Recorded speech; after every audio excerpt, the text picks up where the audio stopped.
Hi, this is World Series champion Aubrey Huff, and you're listening to Out of Left Field on the grueling Truth Network.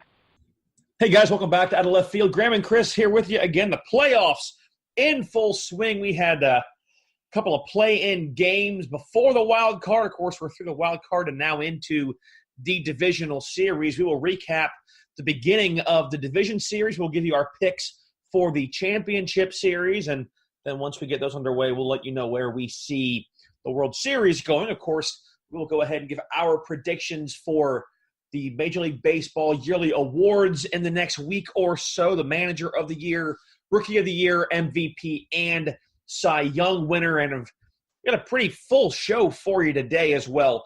A lot of managerial moves, some we expected, a couple that we didn't. Shohei Ohtani undergoes successful Tommy John surgery. We'll touch on that very briefly. And then as well talk a little bit about, as we said, recapping the games. So go ahead and put the ball in play. Man, before we get too crazy here, there's something I wanted to mention to you before I forget. And I found this kind of ironic. I guess it was that odd moment of, on the same day, which would have been October 1st, this past Monday, we had two play-in games, right? We had the Brewers and the Cubs, with the Rockies and the Dodgers. So both teams, we have four teams this year that played 163 games. Oddly enough, on a year where we have four teams with one additional game, we also had the Miami Marlins and the Pittsburgh Pirates play 161 games this year. What? There was a rainout between Pittsburgh and Miami, and both teams finished with 161 games played. The Marlins finished at 63 and 98, and the Pirates finished at 82 and 79. Why didn't they replay the games? Well, in that case, there was no reason to. It held no bearing on the outcome of the division or anything else. So there was no reason to actually replay a game 162. Huh. What are the damn chances that four teams play one more game than everybody else is scheduled, and two teams end up playing one game? I mean, it was just – and are we surprised with the number of rainouts that we actually had this year, that someone didn't go ahead and get left out in the cold? But those two, the Buccos and the Fish, end up playing one game fewer than, well, all but four teams in Major League Baseball this year. Just for that kind of an odd statistic, and we will touch on those play-in games here in just a few minutes. But leading off, no real surprise here. I think I've been saying this, God, for probably, 5 months now, since we saw the beginning of the Orioles just tank. I mean, they came into this year and we thought maybe something was going to, materialize. It's always felt like they're something away. Of course, they had the playoff game a year or two ago where Zach Britton wasn't used and they get knocked out. But you always felt like, okay, maybe this is finally the moment where Buck Showalter and the Orioles get it together. Well, they didn't get it together this year. They end up with, I believe, one of the worst record, if not the worst record in team history. And a couple days ago, the Orioles said they will not retain Buck Showalter, nor will they keep GM Dan Duquette, and they will search for a GM replacement outside of the organization. So a big shakeup here for the Orioles. Can't say that we're entirely surprised. There was some talk that maybe Duquette would stay, but I thought Showalter was going to be gone well before even the discussion of the Machado deal, because I just don't see him as a guy who really wants to stay and try and rebuild a team. He tends to be that manager who you expect to take a team that is already beginning to formulate and congeal and move them to that next level, which he did when he first took over Baltimore. Yeah, and I think that this is a move that the Baltimore Orioles needed to make. I'm not even sure that this isn't a move that they needed to make earlier. Showalter is, like you said, is not a rebuilding manager, but most importantly, Dan Duquette's not a rebuilding general manager. because I think he lacks the ability. His response to the Baltimore Sun was, quote, "The club decided they weren't going to renew my contract at the end of the term, and I think that's probably for the best," end quote. And yes, he's right. It is for the best. There was a lot of talent on this team, and I don't think that you can lay all of the mismanagement woes on the shoulders of Buck Showalter.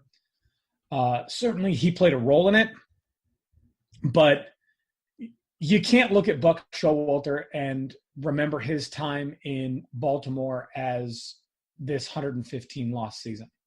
Buck Showalter did a lot for this team. I mean, on the list of Orioles managers, I think in history, all-time great Orioles managers in history, you got to go Earl Weaver and then Buck Showalter, right? Very likely. I mean, he took over midway through 2010. They had a losing season in 2011. Then starting in 2012, he had 5 straight non-losing seasons. Granted, a 500 season in 2015, but they won the wild card game. Obviously, you saw the big spoil in 2012 when they beat the Red Sox. It kind of was the beginning of the demise, or really the end of the fall of Francona in Boston. I mean, they won 96 games in 2014, man. Well, like I said, they have a team full of talent, and it's not like that talent wasn't producing. We all know, looking at Manny Machado, that Manny Machado was putting together a good year when he went to LA. But one or two guys playing the game the way that they know how to play it doesn't make a great baseball team.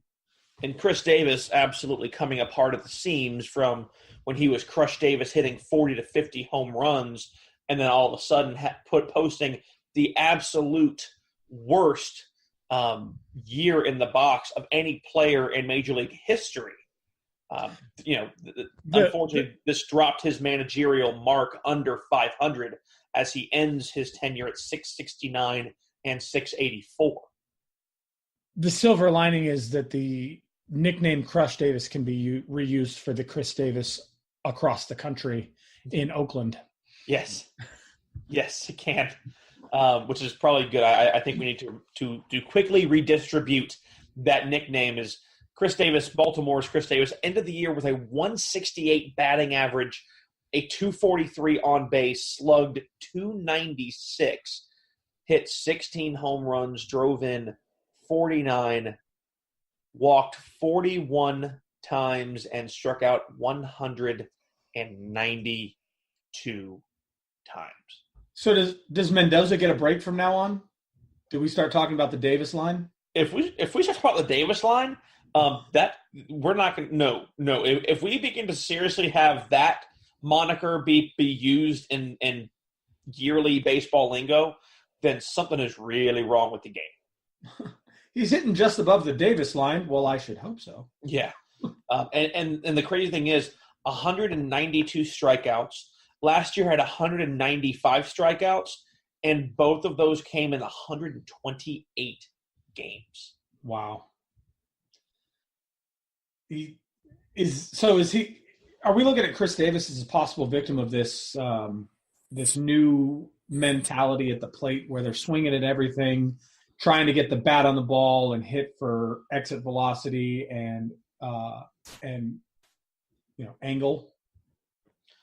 No, I think we're looking at Chris Davis as a guy who got a massive contract and is still owed $92 million through the year 2022. Ouch. Well, that's not good. No, sir, it is not. Do they make a stipulation that they'll only take him on trade if he can hit above the Mendoza line, or? Well, I mean, yeah. Sir, we're going to need you to add 30 points to your batting average before we can even consider this. Yeah, it's certainly difficult. And on the Duquette side, I think, again, it makes the most sense to have him go. The Orioles did say in a press release a club will hire an executive from outside of the organization to lead the baseball operations department. Once in place, this individual had the final determination on all baseball matters that he or she believes will make the Orioles successful on the field, entertaining to fans, and impactful in the community. Closed quote. Is that a condemnation of the existing executive management in the Orioles organization, or I don't think so. For a fresh mind. I think it's a fresh mind, and maybe someone who they think can kind of. Sometimes when you're so mired by what this year became, I think it ends up being a good thing to have somebody, an outside perspective. And again, you had to also think that sometimes, above the general manager spot, sometimes the executive vice presidents and different positions aren't always the greatest baseball minds. They're oftentimes more business minds, which is fine, but you need to have someone who is a baseball mind who can go out and find the right person to come in and lead this team.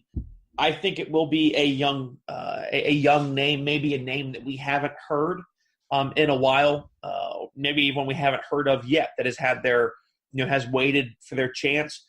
Do we even see? And I'll ask you this, and we spitball here a little bit. There's nothing really to substantiate this idea, but do we see the return of an Alomar to Baltimore? Does Sandy Alomar Jr. finally get a shot in Baltimore? And could possibly Robbie come back as another piece of that coaching staff in Baltimore if he gets hired? Well, I'd like to see Sandy Alomar finally get an opportunity to lead a team. God, he earns it, man. He's earned it. Yeah, well, man. Well, and, the years that he spent as a bench coach on teams that have been doing rather well, I think that at this point, it would behoove a team to give him an opportunity.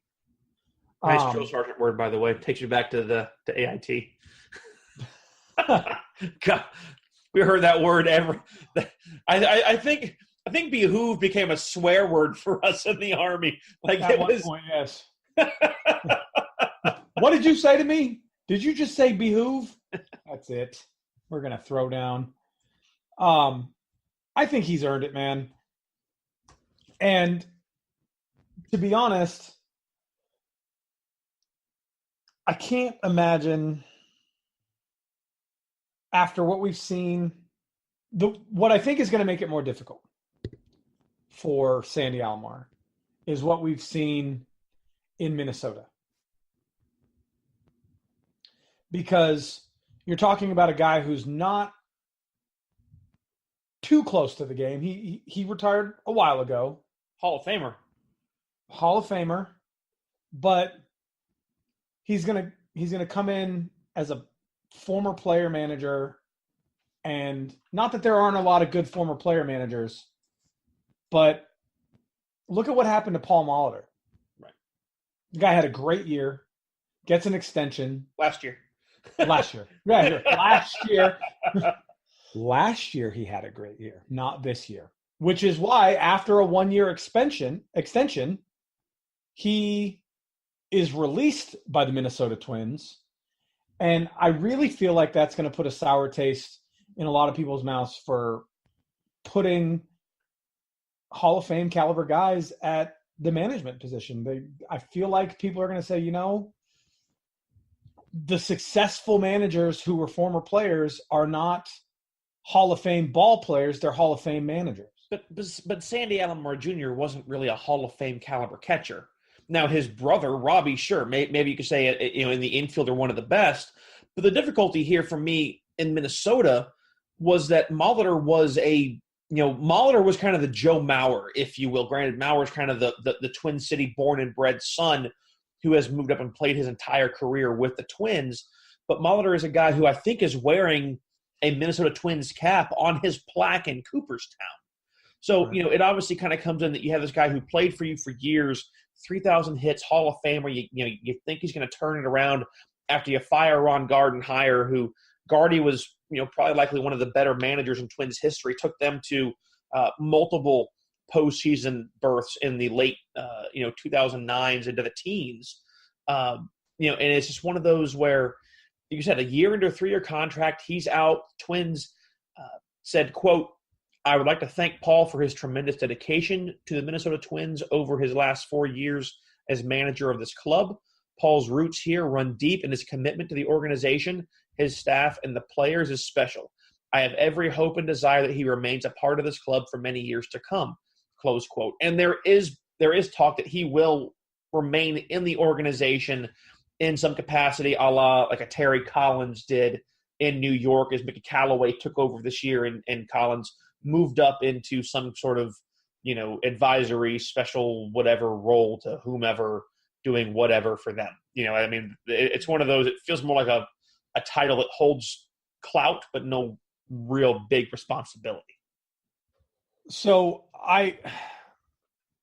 one of the things that makes me sort of scratch my head about this is going to cost the Twins money.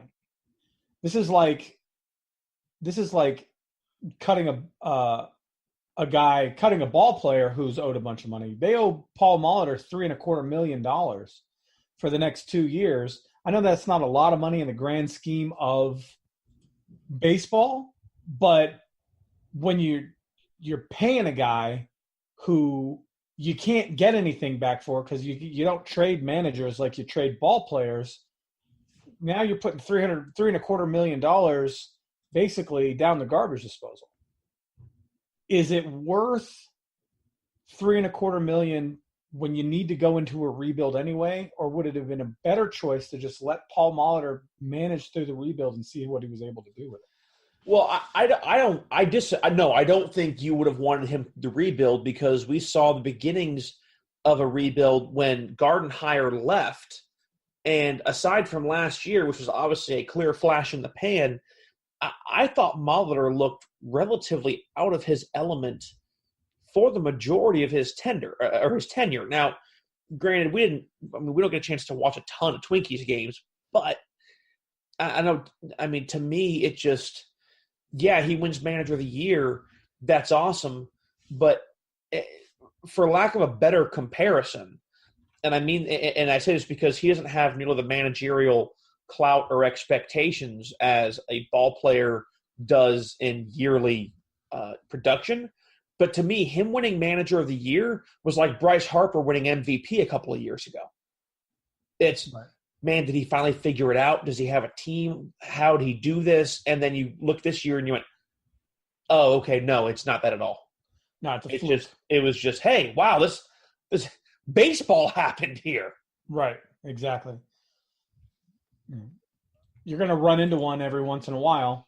Right. And everybody does. And the sad thing is, you can extrapolate that out to really anybody. How many guys do we see that are running into it in AAA and they come up into the major leagues and they just can't put it together? And you mentioned AAA. There is the possibility of a AAA manager taking over for one of these teams looking for a skipper, who we'll get to here in just a minute. Before that, one of the managers that we did not expect to go, we thought would be retained maybe one more year, was John Gibbons, north of the border for the Toronto Blue Jays, announced that he would not return a week or so ago. I was a tad surprised. 6 years, his second stint with the organization, took over in the middle of 2004, but was let go during 2008, came back around. For the most part, they looked pretty good. He was guaranteed through next year. He'll be paid no matter what. So if he ends up getting another job somewhere else, he's going to be able to kind of double dip a little bit. But I don't know. I was a little surprised. I felt that the Blue Jays that we have gotten, that we had seen, really go into the playoffs kind of deep and make some noise with, when the Bautista was there, when Stroman was good and not struggling. Obviously, you had, was it Marco Estrada? Help me out if I'm getting the name of that pitcher wrong. But you had Stroman, you had obviously Happ there. You had a lot more, big pieces in that ball club as far as the pop went, and it just, I don't know. They all of a sudden they just kind of fell off, and nothing really. We've seen some really poor play from them in the last year or so. Yeah, and you and I both kind of didn't expect the Blue Jays to do much this year. I don't think anybody expected the Blue Jays to do much this year. I think, though, that they did a little bit better than we really gave them credit for in the beginning of the season. But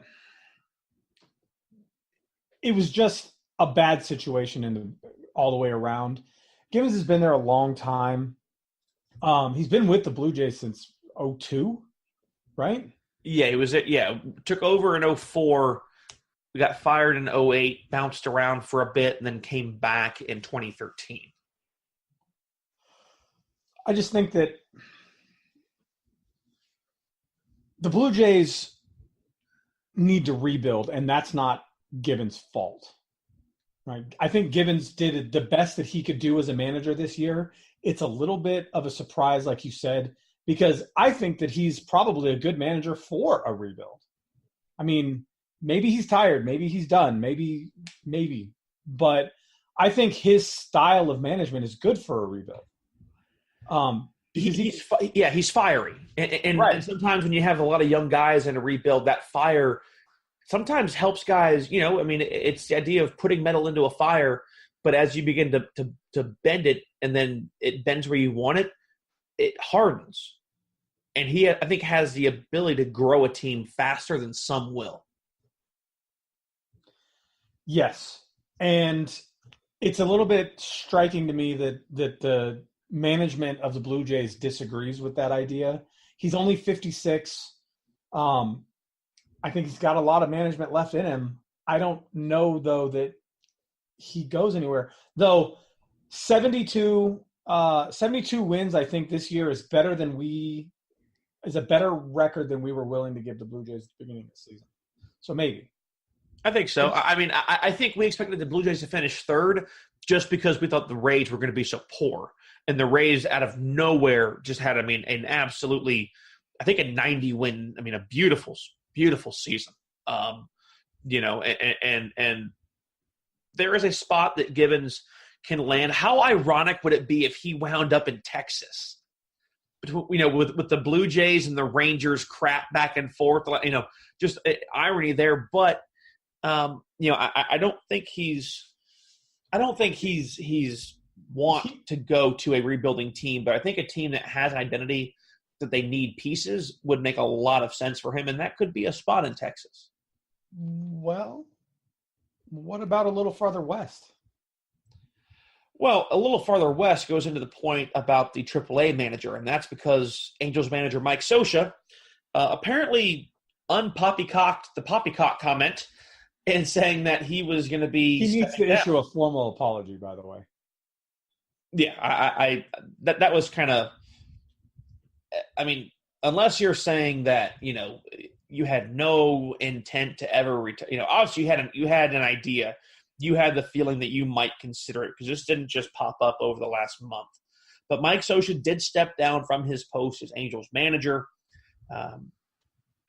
Little emotion there. Obviously, he was the longest tenured active manager in Major League Baseball. Won a World Series back in 2002. The talk is that Billy Epler really likes Eric Chavez, the AAA manager for the Angels, to come in as the replacement to Mike Scioscia. I don't think that's a terrible plan, to be honest. I don't know a whole lot about their AAA manager, but it makes sense on a team that's going to be reliant on finding pieces, hopefully from within its own organization as far as on-the-field talent, that to bring up a guy who knows those pieces intimately as far as having managed them, to bring him up and have him manage a big league club. Next year, though, I think it's going to be I would hate to be the guy stepping into that role.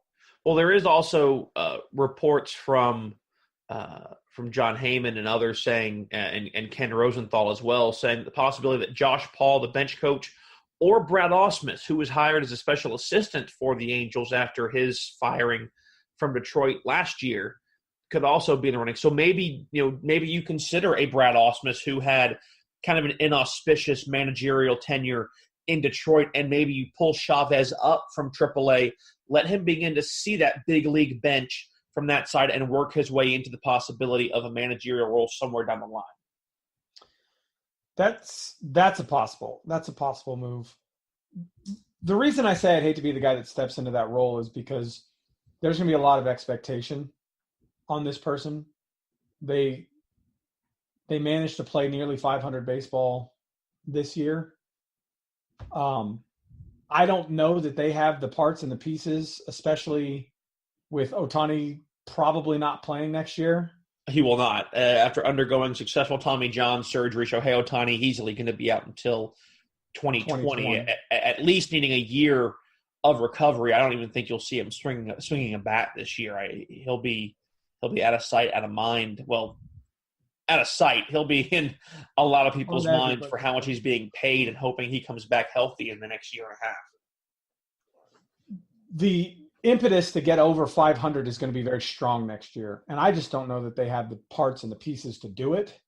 But it's going to be on the shoulders of whoever steps into Mike Scioscia's shoes to get them over that 500 hump. And I don't know that that's a fair expectation of anybody. So I don't envy the person stepping into this role. I hate to say it to any of the Angels fans listening, but I agree. Trout Trout's going to be, Trout is kind of like LeBron James, right? He's just that player who always puts his head down. I'm not saying LeBron doesn't, have his share of, he talks and does other things and makes his, opinions known on things outside of basketball, which is fine. But Trout is very much quiet. He just plays the game, but he is easily one of the best teams best players in Major League Baseball for a team that has, I don't even want to say underachieved. They had a really good year set for them this year until injuries plagued them between Cozart and even Trout a little bit. And, of course, the Ohtani injury. They're still beholden to Albert Pujols in that contract. I'm interested to see when Pujols gets elected if he picks an Angels cap, a Cardinals cap, or goes blank because of how much time he's had with both clubs. Obviously, his bigger impact was in St. Louis. But, yeah, man, you make a good point. It's hard. And I think that bringing in Eric Chavez into that, it's really a rough – that's a rough point for a guy just stepping into Major League Baseball managing for the first time. Right. Guys, Out of Left Field brought to you by the Grueling Truth Network. Go by thegruelingtruth.net and at Grueling Truth on Twitter for all of your football, basketball, and college football sports stories. Gruelingtruth.net, where legends speak. Moving on from Scioscia, from Ohtani, was under the knife. We moved to Addison Russell of the Chicago Cubs. He has officially received a 40-game suspension from the Commissioner of Baseball, retroactive to September 21st, for under the domestic violence policy. It will carry over into 2019, so he will not be back until, I think you said, was it May 3rd? When he will actually be. He'll be eligible to play a game on May 3rd of 2019. Now, I don't know if that also includes spring training, because normally, and it doesn't sound like it does, we've seen in other sports like football where Jameis Winston had his suspension and he was allowed to play in preseason football. I don't know if Russell will be allowed to participate in team activities during spring training. I will go ahead and drop this out there because I got a pretty good chunk of grief from you over this take. I was looked at probably as someone who might have lost his marbles more often. Well, I was looked at that way probably more so than I normally am whenever we're doing the show. I think that at this point, Russell has damn near worked his way out of the Cubs organization.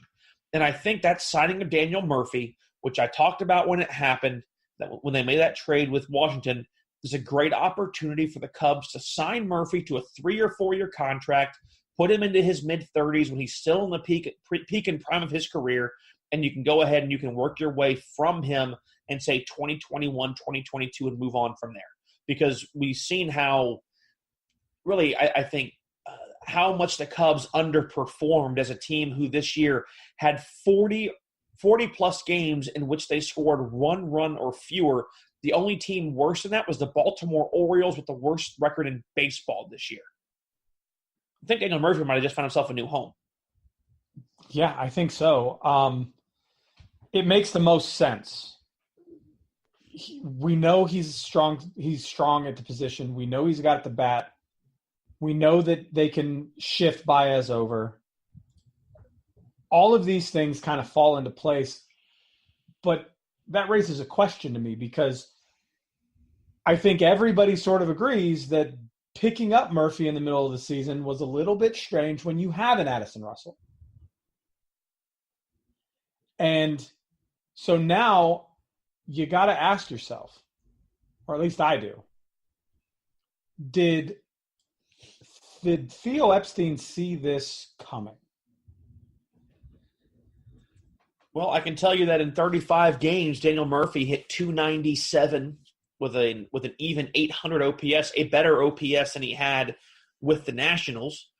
Drove in 13, had 6 homers, the same number of homers he had in D.C., ended the year at .299 batting average. So, I mean, when this guy is a career .299 hitter, the .344 on base and a .458 slugging, and he hit it. He hit his career average a little bit above, or a little bit, 8 points below his career on base, and 4 points below his career slugging. I mean, you're putting a guy in place here who looks. I mean, the numbers are right where they should be for him. Sure, but you're putting him in the place of one of the great defensive second basemen in the league. So a guy who only hit .238 in the Cubs World Series run. So if batting average was an issue, we would have seen a move between 2016 and 2018. No, I get it. No, my point is just that Murphy's consistent. You're seeing I get that. What I'm asking is, because picking up a Daniel Murphy when you have an Addison Russell at second base makes you scratch your head a little bit, because this isn't the American League where you can throw Daniel Murphy's bat in to the designated hitter role. Right. The question is, did Theo Epstein see this coming? Is that why he picks up a Daniel Murphy? Well, obviously, the accusations against Russell, this is not the first time these accusations were made. This is the first time that his ex-wife cooperated with Major League Baseball in their investigation, because from the way that it appears to be described in print is that once their divorce was finalized, her concern with retribution through the process was gone at that point, which, it's a sad state, but it's a pretty understandable way to be. And a common one. Concerned. Yeah. Man, I've got a really hard time. I mean, we know how good Epstein is as a GM. We saw what he did with the Red Sox. Now as the president of baseball operations for the Cubs, he was one of the youngest GMs ever in baseball when he took over for the Red Sox. He's older now, but he's also matured in that role and his knowledge of the game. I've got a really hard time believing he doesn't have a pretty damn good feel, the pulse of that team, and of what baseball is going to do, with what the commissioner is pushing forward in these types of policies. Yes, I think Theo Epstein felt the likelihood of a suspension and this type of behavior and the way it would be received by Cubs fans and baseball fans in general was worth the trade to pick up Murphy on the chance you need to go ahead and make a move from this young kid who is making poor life decisions and isn't bringing you that much positive production for a veteran guy who's a good piece in that clubhouse, hard-nosed, plays the game right, and has also owned you when he's played you.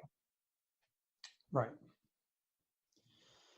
Well, either way, I mean, regardless of what the replacement plan is or whether or not they saw this coming, the bottom line of this entire story is the fact that Addison Russell has done something that, my personal opinion on it. I don't think that he should be able to recover from it at all. Now, again, just to be fair in the system, he has not admitted any wrongdoing. The investigation is still open by law enforcement. There is no indication that charges will be brought. They have not yet, but his statement was in effect that he thought it would be the best thing for his family for him to accept this punishment and move along. That being said, neither you nor I think that Russell did not carry out whatever is being said. That's not the response of an innocent person who looks at the evidence amassed against them and says, well, you don't have any evidence to convict me because I didn't do it. Right. What he does is he sees the case being presented against him and he says, well, it's easier for me to just accept this than it is to drag it out. I know it's all still allegation. It's all still, nothing's proven. He hasn't accepted any wrongdoing, but you have to look at context and you have to look at the response. Sure. In my opinion, this is not something that he comes back to the Cubs after. And to be honest, teams got to be really careful about the statement that they're making in hiring Addison Russell after this. No, I completely agree. And we saw this with the thoughts possibly of a team signing that pitcher. I think it's from Oregon State, whatever it is, with those allegations. We've seen obviously how Roberto Ozuna's signing his trade from the Blue Jays to the Astros was received. Of course, Jose Reyes, Aroldis Chapman got 30 games. Hector Oliveira had 82 games. We've seen what Justin Verlander said about the minor league player the pitcher who was since released. Like I said, man, and that's why I say I think Theo Epstein has a great pulse of this organization. Well, he does. And I think that he also has a great pulse for this situation, though, as well. In fact, when asked if they were going to offer him a contract, Epstein says, quote, "I don't know. With all of our words and actions going forward, whether we know it or not, we're sending messages to our fans. The victim deserves our outreach and support. That will be forthcoming very quickly. Addy should not be completely dismissed. He needs our help moving forward as well," end quote. And he's not wrong. Right. And it shows you that Theo Epstein understands very, very well how heavy of a situation this is. On the one hand, for both. On the one hand, Addison Russell is going to need support moving forward, because the thing is he's going to need things like counseling and anger management and things like that, right? You don't just give up on somebody because they do something once, right, or even over a course of a period of time. You have to allow an opportunity for that person to recover. But you don't just blindly sign a guy who has been involved in something like this, because then what are you telling the fans that you accept as okay? And right, what message are you sending to women? What message are you sending to young girls? It's a quagmire. It's that difficult balance of understanding that in something like this, whether it be addiction, whether it be an issue with intense anger, and as someone obviously who's been into combat, you can understand just feelings welling up inside. Not saying that you were ever in this position, but the understanding of, hey, when things are happening that you need support for, being cut off from that support is the worst possible thing that can happen to you. And that maybe Russell needs the support of people behind him, but at the same time, you can't just throw money at him to keep him in an organization to provide support when at the same time there needs to be consequences for what he's done. And yes, a suspension is part of that, but is that the kind of thing that you want to have on your team when this, as we said, isn't the first time these sorts of things have been accused of Addison Russell? Right. And I don't know. Going forward as a general manager, I would have a very difficult time deciding that I was okay with this situation, that I was okay signing, because I would be worried, just like Theo Epstein is worried about the message that we're sending to fans. What are we telling people that we think is allowable? And there are some things that I just don't think that you can send a message about that's positive in any way. Right. If they choose to keep him, he's under control for 3 more years through 2021. Would likely get a raise on his salary this year. It was $3.2 million, but he had a .250 batting average, a .317 on base, and a .340 slugging through 465 games. I'm sorry, it's over the last couple of years. Right. It's. But this year, even this year, he hit .250 with 5 home runs, 38 ribs in 130 games. Right. So it's not like he was lighting up the diamond. Exactly. It's not like he was swinging heavy lumber. He is still defensively an incredible player. But is Addison Russell going to be the difference between beating the Brewers in that one game play-in and not? No. And he still didn't. And they still didn't. So, it's – yeah, I mean, we're at that point where you can't non-tender him and then re-sign him to something cheaper. I think it would be one of those, if they have to pay him more, it's a lot harder to justify that feeling of, okay, we got to pay this guy more money for what he's done. He's arbitration eligible next year. And like you said, with the defensive numbers he showed, would likely have to pay more on top of that. And I just don't know if, even with the situation, I don't think the Cubs want to go through arbitration with this, because the arbitrator is going to have to look at just what he can produce. And if you're signing him because of what you think he can do for you on the field, then you also are accepting the responsibility with the understanding of what he may have in his, the skeletons in his closet off of the field. Right, exactly. Speaking of not being able to win a one-game play-in, though. Yeah, here we go. All right, now so it begins. Man, they did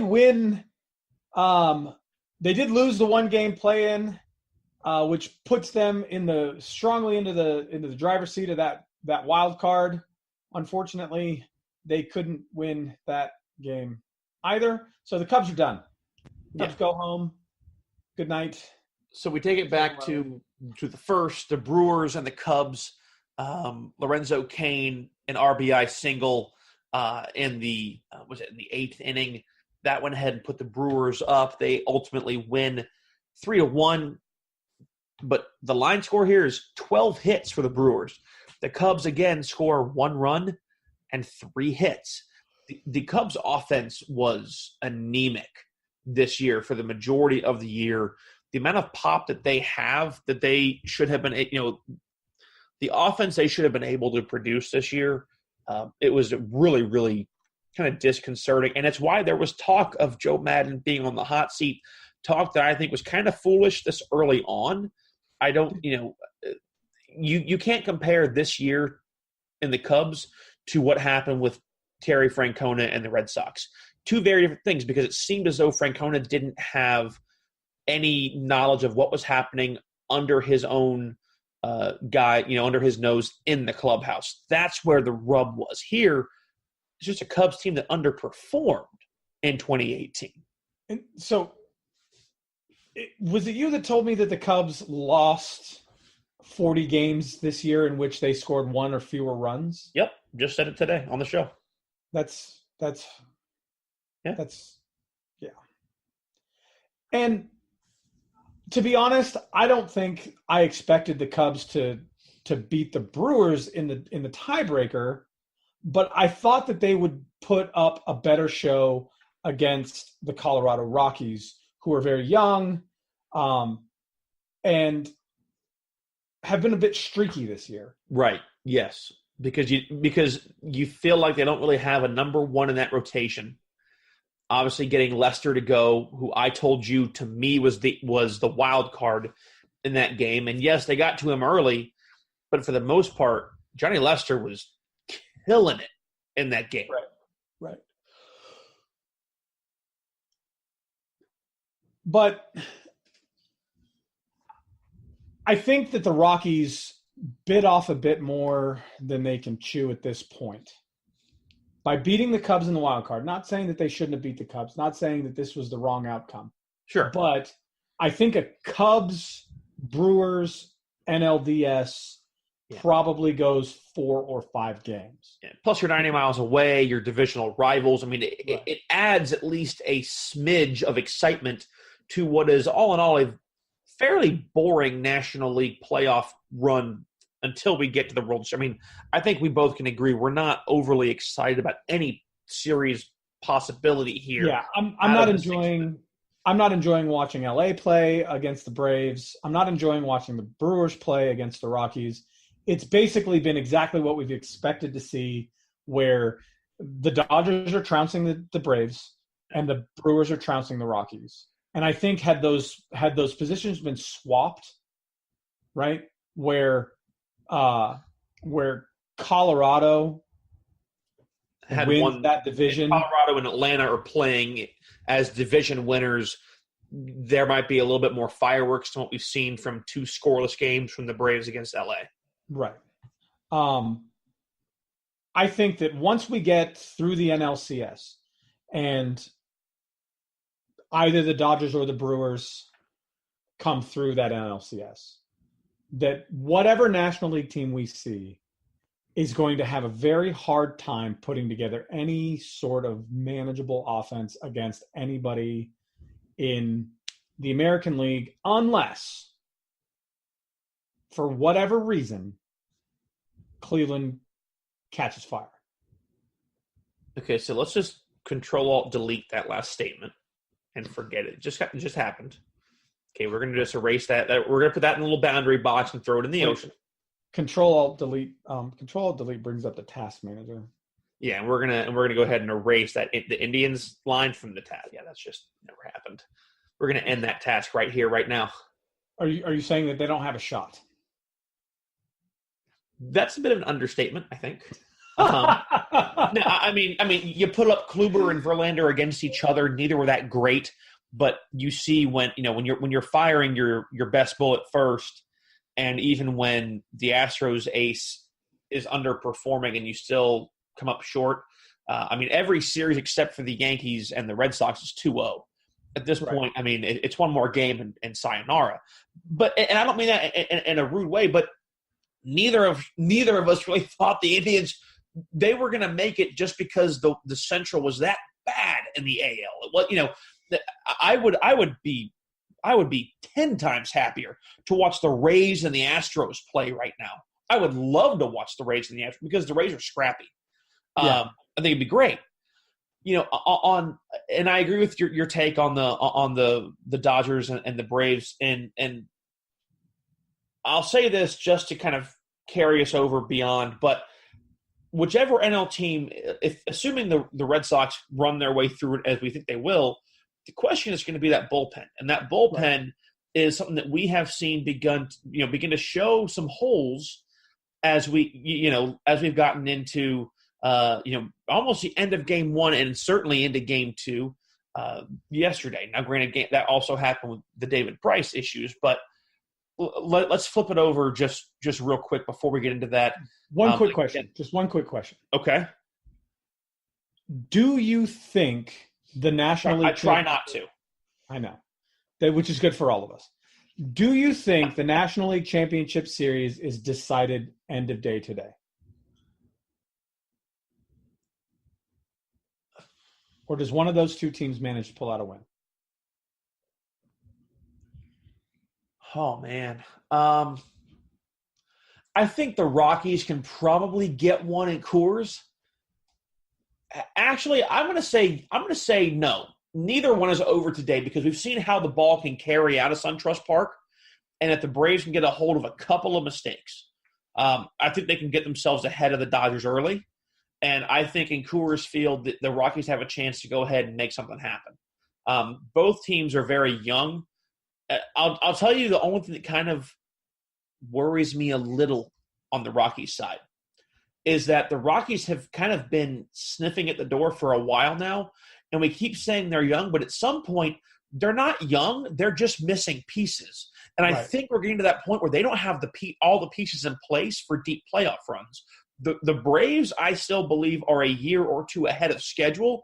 So, yes, this experience is good for them, and they shouldn't win it. I don't think they have really a snowball's chance to take this division series from the Dodgers. But it's a great experience for this young team to go ahead and get better. The Rockies are a team that I think in the next maybe year or two, our radar should be going off going, this might just be where they stop. That this run might just not get all the way to the finish line. Right. Like the Rangers. Right, exactly like the Rangers. And two different times. I mean, even making the World Series against the Cardinals, where they should have won except for David Freese. The Rangers should have won the World Series in 2011. Period. They should have, and it failed. On the flip side, of course, you see the Yankees trounce the Athletics in their wild card game. The A's tried to go for a pitching by committee out of the bullpen. Did not work. Aaron Judge bombed. Giancarlo Stanton hit one that I thought from the original view was 3 or 4 feet foul, but then you actually see the right down the line shot, and it curved clearly behind the foul pole. Was good for, I think, a solo shot there. A 7-2 drubbing of the A's. Unfortunately, they get knocked out. And that is a team who they're missing pieces, but they're missing pieces because of the way they've tried to construct that ball club. Have some gumption, put some money into that ball club with what you have, get an arm in there. I think you're going to see the A's, if they finally, someone gets their head out of their fourth point and wants to spend a little bit of money, I think the A's have a real chance to make some continuous waves in the American League.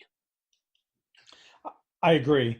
I was a little disappointed in that game. I thought it was going to be a lot more fun to watch Me too. than it was. Yeah, I mean, aside from that Chris Davis dinger, I was like, are we really going to see a shutout here? I mean, that's just not, I just didn't expect it. And Severino to me still is not the best, man. He was 70-something pitches in the fourth inning. I mean, he's a guy who he throws hard, but he cannot get himself late into games because of how much energy and how many he has to throw to get himself through the early innings and ball games. It's just he hasn't been the same since the beginning of the year. Cleveland and Houston is equally boring in my opinion. Houston obviously deserves to be here. They won over 100 games. They're one of 3 100-game winners in the American League this year. But Cleveland is only here by virtue of the fact that they are in the worst division in baseball. Right. Really.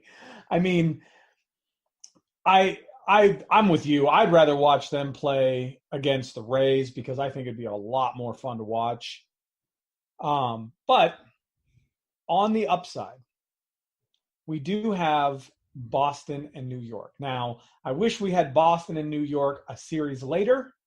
So we see 7 games. Where we could see it go 7. But Boston and New York has been fun to watch. Both nights so far have been fun to watch. Close games, hard-fought games, full of energy, full of that, all of that rivalry and every single bit of all that culture that goes along with Boston and New York. I'm excited about this series. But I have a question. Okay. 108 wins. Is anything that is not a World Series victory failure for Boston? Yes. 100 wins. Is anything that is not a World Series victory a failure for the Yankees?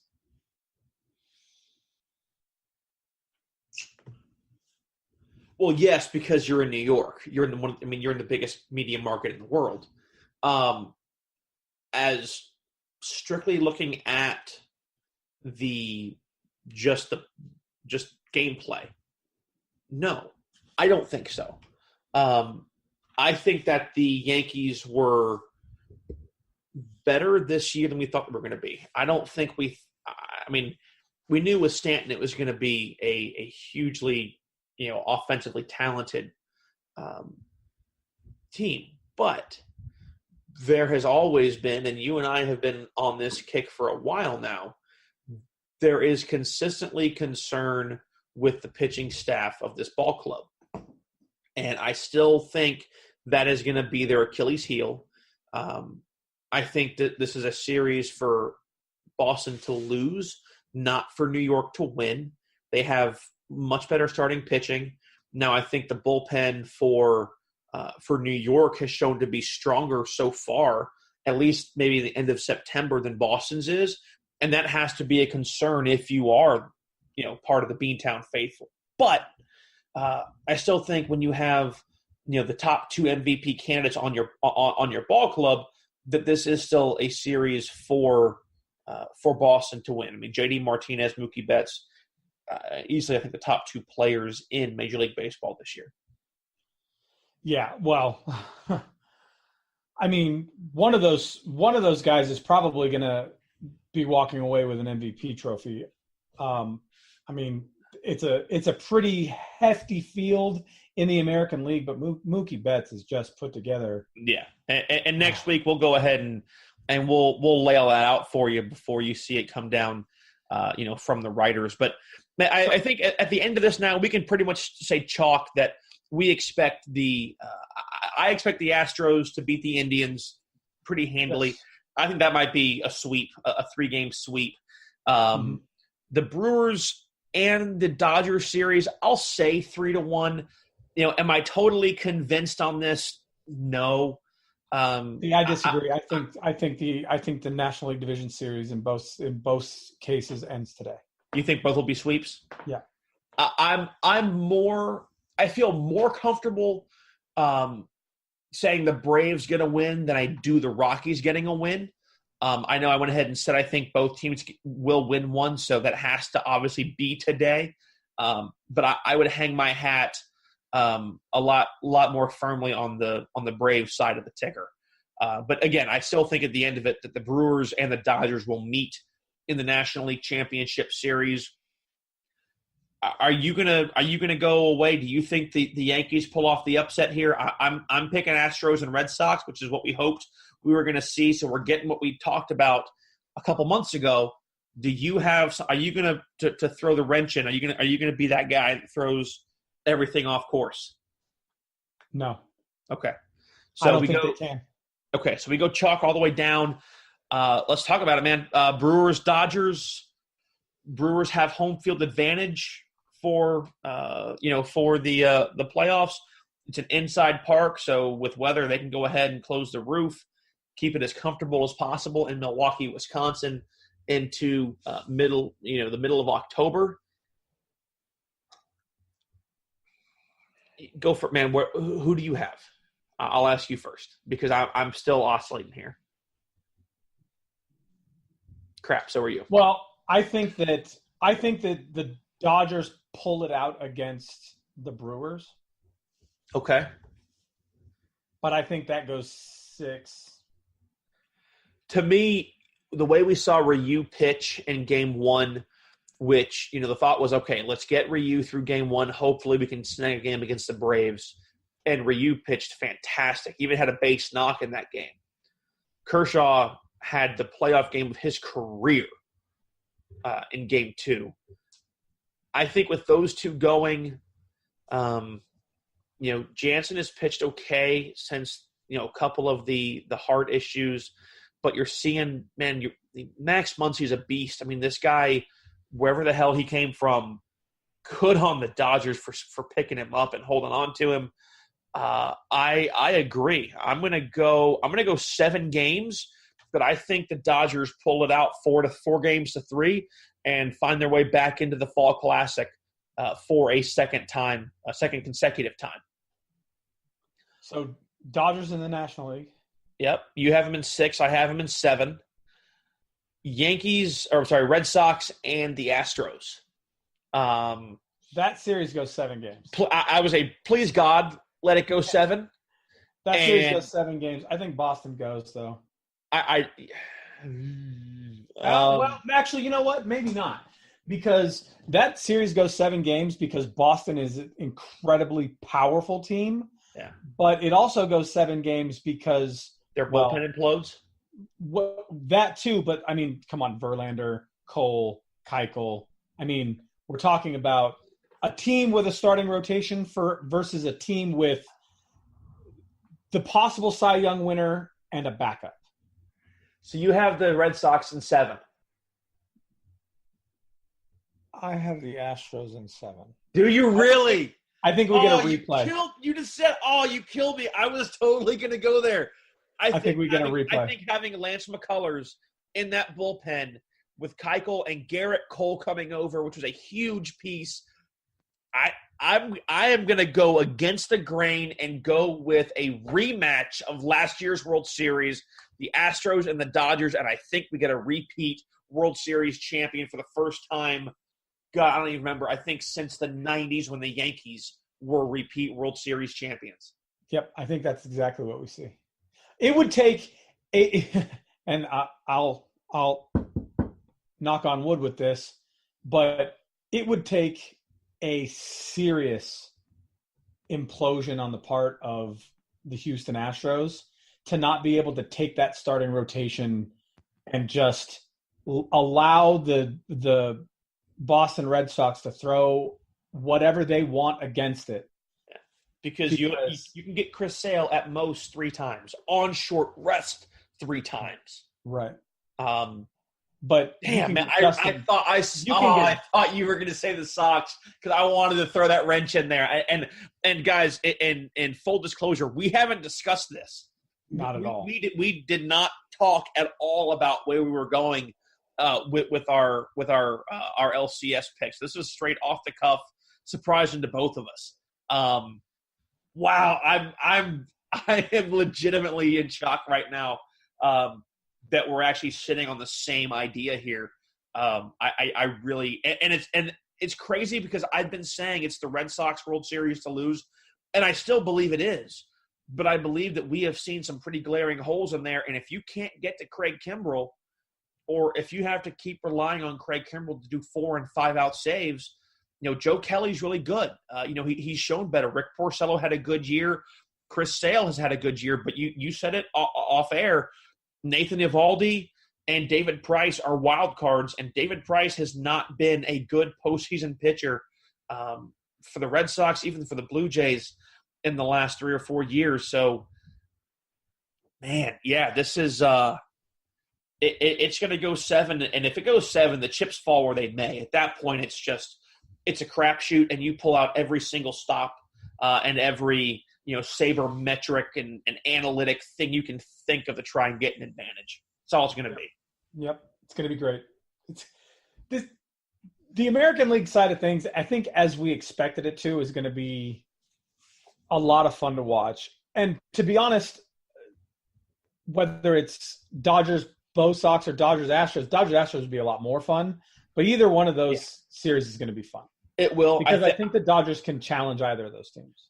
I see it. I'm not quite as believing of it as you are, but I think if we're going to get a repeat of last year's World Series, that certainly helps because of just how kind of, rinky-dink we thought that the World Series would be. I think having a repeat of last year where there was some bad blood and everything else could certainly end up being, a boon for Major League Baseball and the ratings to at least see, a chance to get back-to-back champions and back-to-back teams facing each other again. Sure. Yeah, I think it'd be great. It'd be really good. Well, there you have it, guys. So that's what. So we have the Brewers and the Dodgers in the LCS. I had the Dodgers in 7. Chris with the Dodgers in 6.